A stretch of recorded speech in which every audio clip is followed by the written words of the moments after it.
बात उसी सीन से शुरू होती है जहां पर सूजी को यूवी के बारे में पता लग गया होता है। सूजी कहने लगता है यूवी क्या है बास्टर्ड, मैं सचमुच एक लड़की है, लेकिन उसने मुझे पहले इसके बारे में कभी पता लगने नहीं दिया था। इसके बाद उसने अपनी जेब से उसी टोकन को निकाल लिया होता है और कहने लगता है अगर मैं इस टोकन का यूज करता हूँ तो मैं आसानी से टाइगर पिट सेक्ट के अंदर जा सकता हूँ, लेकिन अगर मैं ऐसा करता हूँ तो मेरे फ्यूचर्स के प्लान में सारे पूरी तरह से बेकार हो जाएंगे। यहाँ पर जरूर कोई और रास्ता होना चाहिए, वैसी तरह से सोच रहा था तभी दरवाजा खोलते हुए एक शख्स चिल्लाते हुए बाहर निकलता है। वह शख्स सूजी के ऊपर चिल्लाते हुए कहने लगता है तुम कमीने, तुम इस तरह से यहाँ पर खड़े हो जैसे कि अभी कुछ हुआ ही नहीं है। उसने सूजी का कॉलर पकड़ लिया होता है और कहने लगता है यही कारण है कि हम किसी अनाथ बच्चे को नौकरी पर नहीं रखते। वह गुस्सा करते हुए कहने लगता है मैंने तुमसे घोड़े की लीद साफ करने के लिए कहा था लेकिन तुम भाग गए। वह सूजी को खींच कर अंदर लेकर जाने लगता है। सूजी इसे देखकर अपने कहने लगता है उसने कहा बेगर, लेकिन यह पूरी तरह से ठीक है, कम से कम इससे मेरा काम तो बन जाएगा। वह लड़का आकर सामने खड़ा हुआ था और सूजी से कहने लगता है ध्यान से सुनो, मैं वूतियान हूँ, वह व्यक्ति जो कि टाइगर पिट सेक्ट के अंदर सारे हॉर्सेस को मैनेज करता है। तुम्हें सिर्फ इतना करना है कि इन सभी घोड़ों को खाना पानी ठीक से देना है। वह सूजी के बिल्कुल पास आ गया होता है, कहने लगता है यह बेघर होने से तो काफी ज्यादा अच्छा है, मैंने 2 दिन पहले ही इस सब के बारे में तुम्हें सब कुछ समझा दिया था तो तुम्हें इसके बारे में याद होना चाहिए। सूजी इसे सुनते ही वूतियान से कहने लगता है मुझे इसके बारे में याद नहीं। वूतियान सूजी को चारों तरफ से एग्जामिन करते हुए कहने लगता है तुम देखने में ही काफी ज्यादा कमजोर हो, बल्कि तुम्हें तो यह भी नहीं पता कि तुम बड़ों से कैसे बात करोगे, ऐसा लगता है जैसे कि तुम काफी ज्यादा धीमे हो, तुम बचा हुआ खाना खाते हो, घोड़ों के अस्तबदल में सोते हो। इसके बाद सूजी के ऊपर और भी ज्यादा चिल्लाते हुए कहने लगता है कि हम वो लोग हैं जिन्हें सेक्ट के लोगों को हमारी कभी जरूरत नहीं पड़ी, लेकिन सेक्ट ने हमारे ऊपर दया करी और तुम्हारे जैसे लोगों को अपने सेक्ट के अंदर काम पर रख लिया। इसलिए सिर्फ इसलिए मत भागो कि यहाँ पर काम कुछ ज्यादा ही मुश्किल है, बल्कि अपने काम को ठीक से करो। वो इसी तरह से चिल्ला रहा होता है तभी सूजी दूसरी तरफ देखने लगता है। अगले ही पल दिखाया जाता है उस जगह पर एक घोड़ा वह दीवार को तोड़ते हुए आ गया होता है और साथ ही इसकी वजह से वूतियान जिसके पैर में लग गई थी वह जमीन पर गिर जाता है। सूजी तुरंत ही उछलकर दूसरी तरफ हो गया होता है और घोड़े को देखते हुए कहने लगता है यह घोड़ा अचानक से यहाँ पर, आखिर यह बात कहाँ से आई। दिखाया जाता है दूसरी तरफ से 2 लोगों को जो कि हंसते हुए कहने लगते हैं जैसा कि उम्मीद थी हमें टॉप डिग्री हॉर्स से। 2 लोग हंसते हुए जगह पर आ रहे होते हैं, उनमें से कहने लगता है मैंने इस घोड़े को खरीदने के लिए काफी ज्यादा पैसा बहाया है, फिर भी इसे संभाल पाना आसान नहीं है, यह काफी ज्यादा जंगली है। दूसरा शख्स इस पर कहने लगता है यंग मास्टर, ऐसा लगता है जैसे कि अस्तबदल में एक लड़का घायल हो गया है। यंग मास्टर इस पर अपनी अजीब सी शक्ल बनाते हुए कहने लगता है वैसे भी वह कुत्तों से ज्यादा कुछ भी नहीं है, जब हम यहाँ से जाएंगे तो उनकी तरफ कुछ बिस्कुट को फेंकते चलेंगे। सूजी दूर खड़ा होकर देख रहा होता है और 2 लड़के वूतियान को संभालने लगते हैं। उनमें से कहने लगता है यह ज़हू क्लैन मीनार का ब्रेट है, लेकिन आखिर यह यहाँ पर फिर से क्यों। सूजी जैसे ही ज़हू क्लैन का नाम सुनता है तो कहने लगता है यूवी ने मेरी प्रीवियस लाइफ में इसके बारे में बताया था कि ज़हू क्लैन ही टाइगर पिट सेक्ट का डिस्ट्रॉय का असली कारण था। इसके बाद ज़हू क्लैन का यंग मास्टर वहां से चल देता है और जाते हुए कहने लगता है इन लोगों को देखने की वजह से ऐसा लग रहा है जैसे कि मेरी नाक के अंदर ही बदबू घुस गई है, इस जगह पर खड़े होने की वजह से मेरे कपड़े गंदे हो रहे हैं, तो चलो यहाँ से।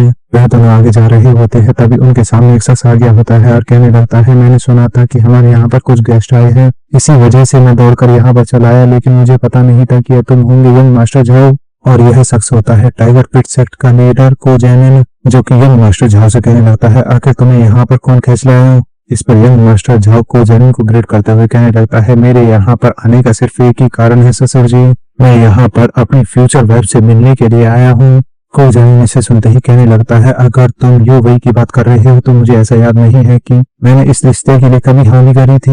यंग मास्टर झाओ से सुनते ही कहने लगता है यह बात अभी के लिए सच हो सकती है, लेकिन अगर वह 16 साल की हो जाती है तो मैं उसे शादी करना चाहूंगा। इसे सुनते ही को जैनिन को काफी ज्यादा गुस्सा आ जाता है, वह अपनी दांतों को पीसने लगता है। यंग मास्टर झाओ आगे कहने लगता है 1 साल बाद मेरी और यूवी की शादी, लोग तो पहले से ही इसके बारे में बात करने लगे हैं, यहाँ तक कि गाँव का बच्चा इस शादी के कोलिब्रेशन के लिए गाना गा रहा है।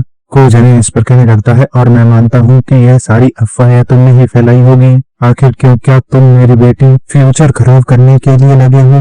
यंग मास्टर झाओ जैसे इस बात को सुनता है तो हंसते हुए कहने लगता है आपके चुटकुले वह सचमुच काफी ज्यादा मजेदार है, हमारा ज़हू क्लैन तुम्हारे क्लैन से बहुत ज्यादा नीचे है, क्या आपको लगता है कि हम टाइगर पिट सेक्ट की डॉटर से शादी करने के बाद इतनी दूर तक जाएंगे। को जैनिन को इसे सुनते ही और भी ज्यादा गुस्सा आ जाता है, दांतों को पीसते हुए कहने लगता है तुम बास्टर्ड कहीं के, लेकिन वह आगे कुछ कह पाता उससे पहले ही पीछे से किसी के खांसने की आवाज आती है। कोई पीछे से आ रहा होता है और कहने लगता है, इस मामले में हमारी फैमिली और तुम्हारी फैमिली के बीच में किसी तरह की कोई एंगेजमेंट नहीं होगी। इस मामले के ऊपर चिंता मत करो, जाओ जाकर दूसरी लड़कियों को देखो। और यह होती है टाइगर पिटसेक्ट की युवई को जेनिन की डॉटर।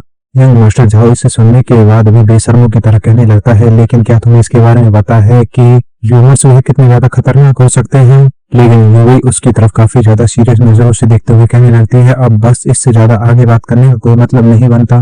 मेरा कोई इरादा नहीं है तुमसे या फिर तुम्हारे झाओ क्लैन के किसी भी लड़के से शादी करने का। यंग मास्टर झाओ इस पर कहने लगता है, बहुत ज्यादा पावरफुल और बहुत ज्यादा ऊंचे होने का दिखावा करना, भले ही तुम्हारा सेट पूरी तरह से दिवालिया हो चुका हो, तुम अभी भी पहले की तरह ही काफी ज्यादा एरोगेंट हो। यंग मास्टर झाओ के पीछे खड़ा हुआ शख्स कहने लगता है, यंग मास्टर आखिर अब हमें क्या करना चाहिए। यंग मास्टर झाओ इस पर कहने लगता है, वैसे भी हम लोग ब्रोथल में आए हुए थे, ब्रोथल यानी कि वेश्या खाना। और आगे कहने लगता है, तो चलो वापस चलते हैं। लेकिन जैसा कि रूमर्स के बारे में कहा गया था है ना, इस पर उसी के साइड में खड़ा हुआ शख्स कहने लगता है, रूमर्स वह पूरी तरह से सही थी, वह सचमुच काफी ज्यादा ब्यूटीफुल है। यंग मास्टर झाओ इस पर कहने लगता है, क्या तुम्हें अब इसके बारे में पता चला कि मैं उसके प्रति इतना ज्यादा ऑब्सेस्ड क्यों हूँ। क्या तुम्हें इसके बारे में पता है कि युवई उसकी सुंदरता वह एक पूरे नेशन को उखाड़ फेंकने की शक्ति रखती है। इस पर उसका गार्ड कहने लगता है, एक नेशन को उखाड़ फेंकने की शक्ति, यह सचमुच काफी ज्यादा ताज्जुब की बात है। यंग मास्टर झाओ टाइगर पिटसेक्ट के सामने खड़ा हुआ था और कहने लगता है, एक ऐसी लड़की जो कि काफी ज्यादा सुंदर है, लेकिन ना तो उसके पास पैसा है और ना ही शक्ति, इसे तो टाइगर पिटसेक्ट के अंदर जन्म लेते ही अपने भाग्य को कोसना चाहिए था। वह हंसते हुए आगे कहने लगता है, लेकिन अभी सबके लिए बहुत ज्यादा देर हो चुकी है, मेरे जैसे एक दुष्ट आदमी की नजर उसके ऊपर पड़ चुकी है। इस पर दूसरा शख्स कहने लगता है, बेचारी लड़की, और दोनों ही हंसने लगते हैं। यंग मास्टर झाओ तुरंत ही उछलकर अपने घोड़े के ऊपर बैठ गया होता है और कहने लगता है, तो चलो ब्रोथल चलते हैं। यंग मास्टर झाओ घोड़े के ऊपर बैठा हुआ था, लेकिन घोड़ा आगे की तरफ नहीं चलता। इसे देखकर कहने लगता है कि इसके साथ क्या दिक्कत है, हिल क्यों नहीं रहा। वह शख्स घोड़े को टच करते हुए कहने लगता है, क्या यह बीमार है या फिर कुछ ऐसा ही। अगले ही पल वह घोड़ा जमीन पर गिर जाता है, जिसकी वजह से यंग मास्टर झाओ वह भी उसके ऊपर से नीचे गिर जाता है। यंग मास्टर झाओ कहने लगता है, घोड़ा अचानक से ही नीचे गिर गया। आखिर इस अस्तबल के लड़के कहाँ पर गए और दूसरी तरफ दिखाया जाता है सूजी को, जो कि वहीं पीछे छिपा हुआ था। दिखाया जाता है सूजी के हाथों में घोड़े का कलेजा था और बताने लगता है फॉक्स क्लैन की technique, art of the vixen. उन दोनों की तरफ देखते हुए कहने लगता है, यह सब कुछ पूरी तरह से बेकार है, तुम्हें कभी इसके बारे में पता नहीं चलेगा कि मैंने किस तरह से घोड़े के अंदर से उसका लीवर बाहर निकाल लिया। और यंग मास्टर झाओ से कहने लगता है, तुम बस थोड़ी देर वेट करो, यह सब कुछ तुम्हारी वजह से हुआ, तुम्हें जल्दी ही इस सब का नतीजा झेलना पड़ेगा।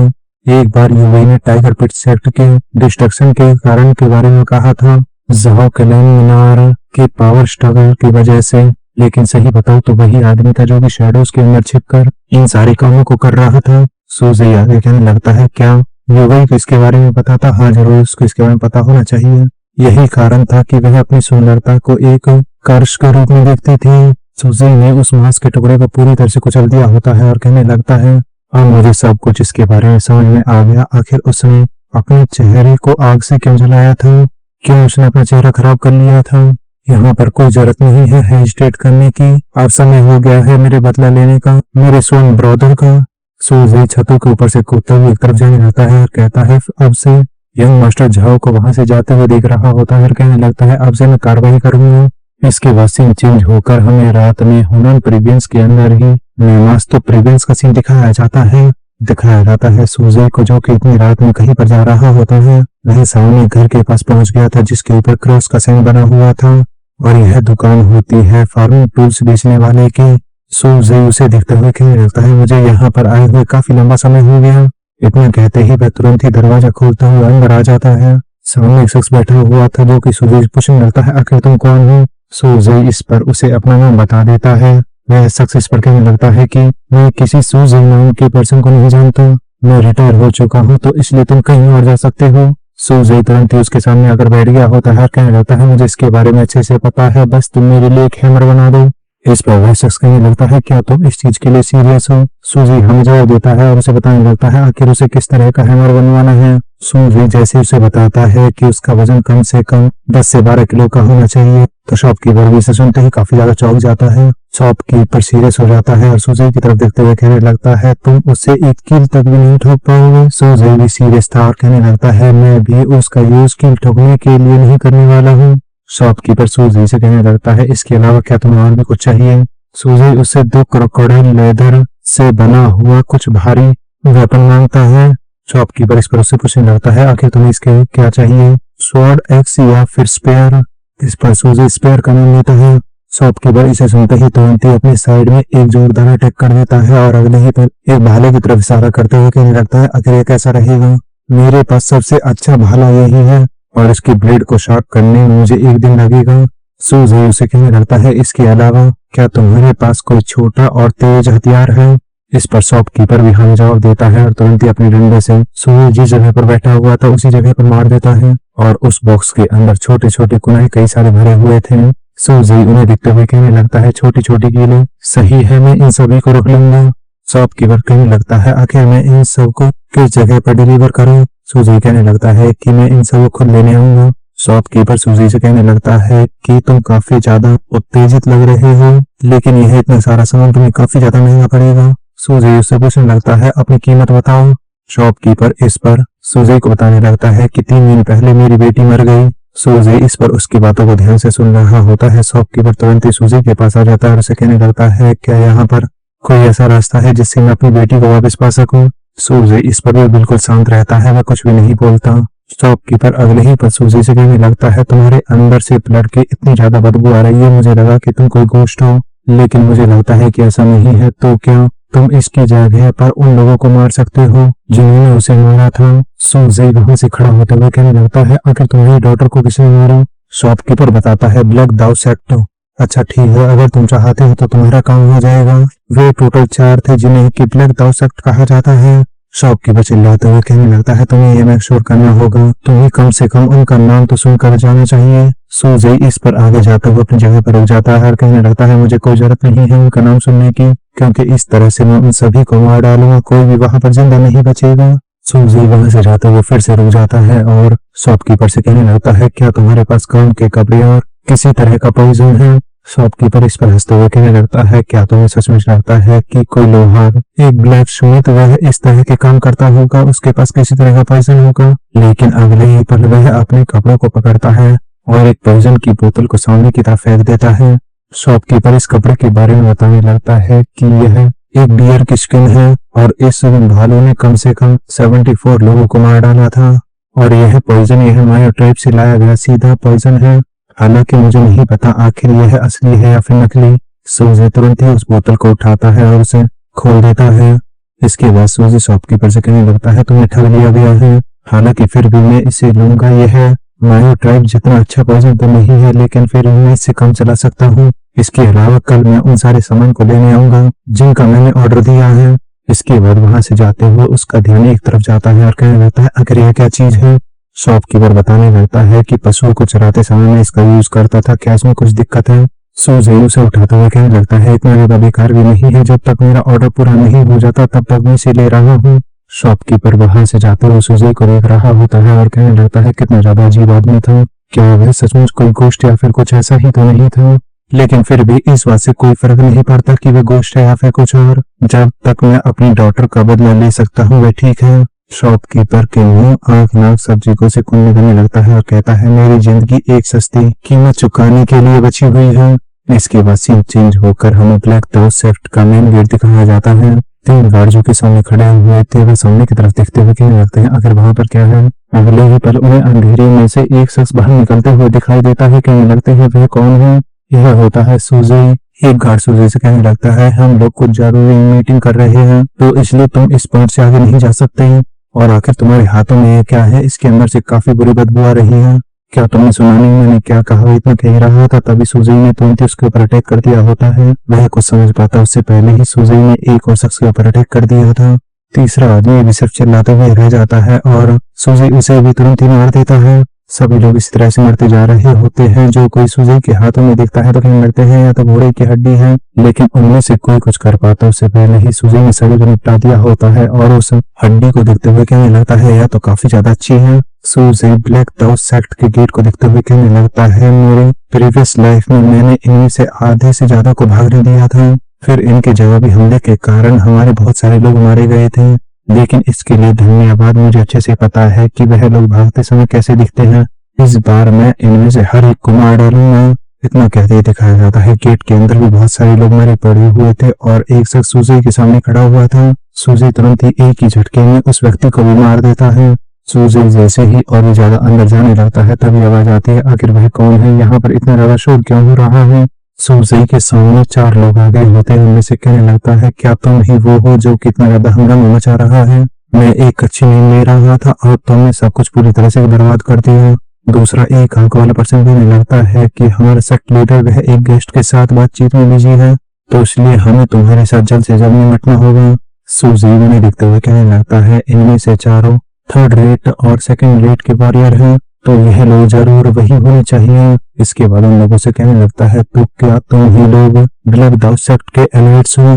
एक शख्स सूजी को अटैक करने के लिए आगे आता है और कहने लगता है तुम घमंडी रेड कहीं के, लेकिन वह अटैक कर पाता उससे पहले सूजी ने उसके गोटे फोड़ दिए होते हैं। इसकी वजह से वह शख्स वहीं जमीन पर गिर कर रोने लगता है और सूजी तुरंत उसे छोड़कर दूसरे शख्स की तरफ अटैक करने के लिए आगे बढ़ जाता है। वह शख्स अपनी स्वर्ण निकाल रहा होता है, लेकिन उससे पहले ही सूजी तुरंत ही अपनी उंगलियों से उसकी आंखें फोड़ देता है और उसे भी ऐसे ही छोड़कर दूसरे शख्स की तरफ अटैक करने के लिए आगे बढ़ जाता है। एक आंख वाला पर्सन और टकला दोनों ही सूजी के ऊपर अटैक करने के लिए आगे बढ़ जाते हैं, लेकिन सूजी ने तुरंत ही अपने हाथ में जो हड्डी होती है उसे एक आंख वाले पर्सन की तरफ फेंक देता है, जिसकी वजह से वह हड्डी सीधा ही जाकर उस पर्सन को लगती है और अगले ही पल वह हड्डी घूमकर सीधा ही सूजी के हाथों में आ जाती है। इसके बाद सूजी तुरंत ही जिस पर्सन की उसने पहले आंखें फोड़ दी होती है उसके ऊपर अटैक कर देता है और एक ही अटैक में उसकी खोपड़ी को पूरी तरह से खोल देता है। वह शख्स जिसके सूजी ने गोटे फोड़ दिए होते हैं वह सूजी की तरफ देखता है और अटैक करने के लिए आगे बढ़ जाता है। कहने लगता है तुमने मुझे जिस तरह का दर्द दिया है मैं भी तुम्हें उससे 10 गुना ज्यादा दर्द दूंगा, लेकिन सूजी तुरंत ही इसे देखकर पीछे की तरफ हट जाता है। सूजी के साइड में एक जार रखा हुआ था। इसके बाद उस शख्स कहने लगता है जब तुम खुद ही मरने वाले हो तो फिर आखिर इतनी बड़ी बड़ी बातें करने का क्या फायदा? इतना कहते ही उस जार को सीधा ही उस शख्स के ऊपर थ्रो कर देता है, जिसकी वजह से वह शख्स उसी जगह पर अपने चेहरे को पकड़कर बैठ जाता है। सूजी तुरंत ही उसके पास आने लगता है। सूजी तुरंत ही उसके ऊपर अटैक करने के लिए भी आगे बढ़ जाता है और उससे कहने लगता है क्या तुम सिर्फ इतनी सी बात से ही परेशान हो रही हो? मैं तो यहाँ तक कि तुम्हारी आत्मा तक को भी चुराने वाला हूँ। इसके बाद वह शख्स भी वहीं पर मारा जाता है और अब से बचा हुआ था तो वह टकले के पसीने छूट रहे होते हैं और अपने मन में कहने लगता है आखिर वह शख्स कौन है? यहाँ तक कि ब्लैक दाउ सेक्ट वह भी लोगों को इतनी ज्यादा बेरहमी से नहीं मारता, यहाँ तक कि वह एक घोड़े की हड्डी को लेकर सभी लोगों के ऊपर अटैक कर रहा है। यह आदमी यह सचमुच पूरी तरह से एक मॉन्स्टर है। दिखाया जाता है टकले के हाथ पैर पूरी बॉडी पूरी तरह से कांप रही होती है। सूजी धीरे धीरे करके उसकी तरफ आगे बढ़ने लगता है। सूजी एक जगह पर पहुंचकर सीधा ही टकले के ऊपर अटैक कर देता है, जिसकी वजह से टकला नीचे गिर जाता है और यह एक अटैक इतना ज्यादा ताकतवर था जिसकी वजह से टकले के पीछे की दीवार तक भी टूट गई होती है।